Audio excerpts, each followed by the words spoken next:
উল্টা দেখেন সবাই এটা কি থামস আপ বলি না, আমি বলি সব সময় মনে রাখবেন যে থামস আপ। আমার তো একটু হলেও অভিজ্ঞতা আছে যে 50 ঊর্ধ্ব লোক আমি, বুঝছেন? এখন জীবনে কত চড়াই উতরাই, কত মানুষ আমাকে রিজেক্ট করছে।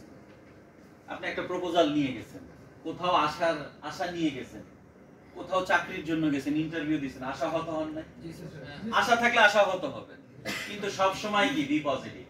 সবাই আমরা বলি বি পজিটিভ, বি পজিটিভ, এটার meaning be positive. Thumbs up রাখতে হবে, কারণ জীবনে যত চড়াই উতরাই আসে আপনাকে পজিটিভ হতে হবে। না হলে, আমি পজিটিভ হলেই সকল সমস্যার সমাধান, এটা আমি বলি না। আমি বলছি পজিটিভ হলে জীবনে এগিয়ে যাওয়ার প্রেরণা পাবেন। না হলে কি করবে? আপনি বাসায় বসে থাকবেন, না হলে আগাবেন না, সামনে স্টেপ নিবেন না। পজিটিভ হলে আপনি একটা দিকের ভালো দিকটা দেখবেন, খারাপ দিকটা একটু অ্যাভয়েড করবেন এবং কষ্ট কমে। হ্যাঁ, রাইট, কষ্ট কমে।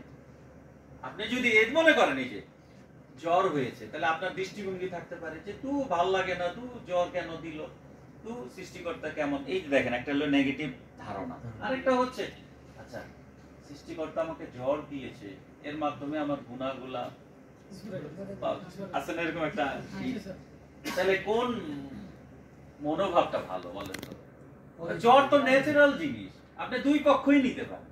তা আপনি পজিটিভ মেন্টালিটি থাকলে হয় কি, আপনার কষ্ট দুঃখ দেখবেন কম হয় এবং সামনে আগানোর প্রেরণা পাবেন। একদিন তো জ্বর সেরে যাবে, প্রত্যেকটা কষ্টই কিন্তু শেষ হয়ে যাবে। কষ্টের পরে কি আছে না, যে after every pain there is relief, কোরআনের আয়াত না? এখন আছে পরের আঙ্গুল, সবাই হাত দিন।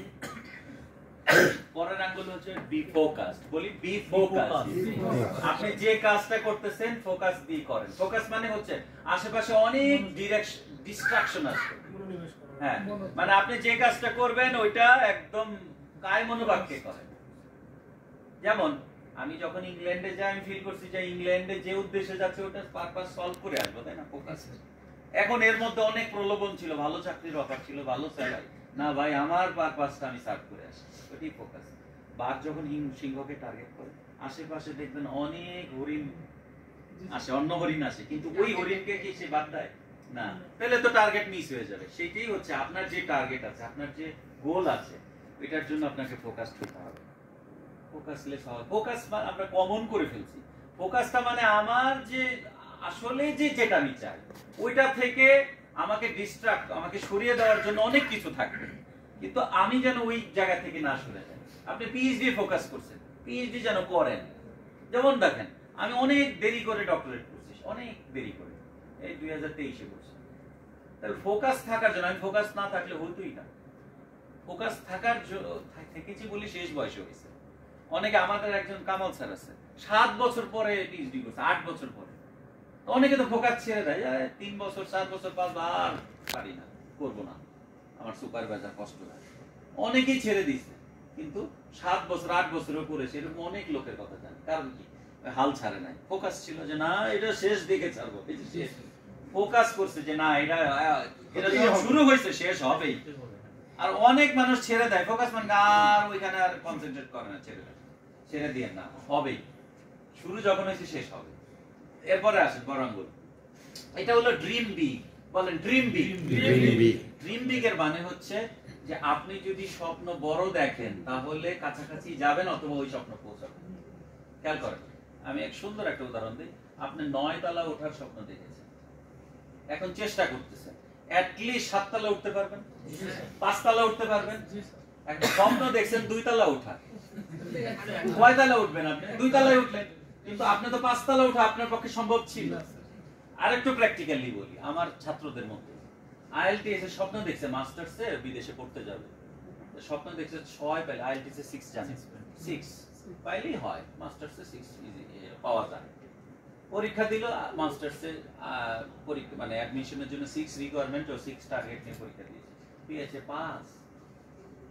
এখন আইসা বলতে, স্যার আমি তো 5 পেলাম, টার্গেট ছিল 6।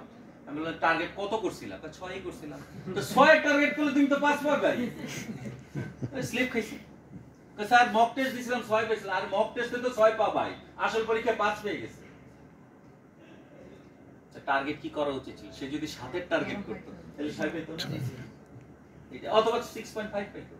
টার্গেট তো ছোট ছিল, তো সেরকম আপনি 8-এর টার্গেট নেন, 8-এর টার্গেট মানে কি 8-এর টার্গেট নিয়ে 8-এর প্রিপারেশন নিছেন, 8 না পর্যন্ত ফাইনালে মক টেস্টে 8 না পাইলে আমি ফাইনালে বসবো না, তখন দেখবেন আপনি 7 পাবেন, 7.5 পাবেন।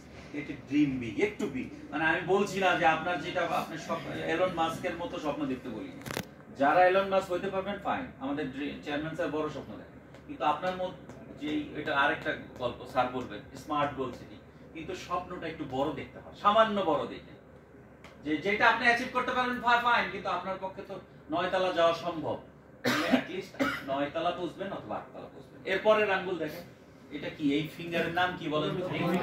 Ring finger. এটা হলো রিলেশনশিপ। এই যে আজকে আমাদের ডেফোডিলে আসছেন, এটা কিন্তু রিলেশনশিপ করার জন্য আসছেন।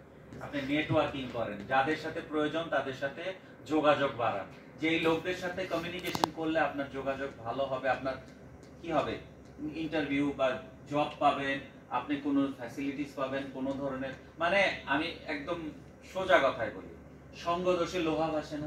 তা আপনি কার সাথে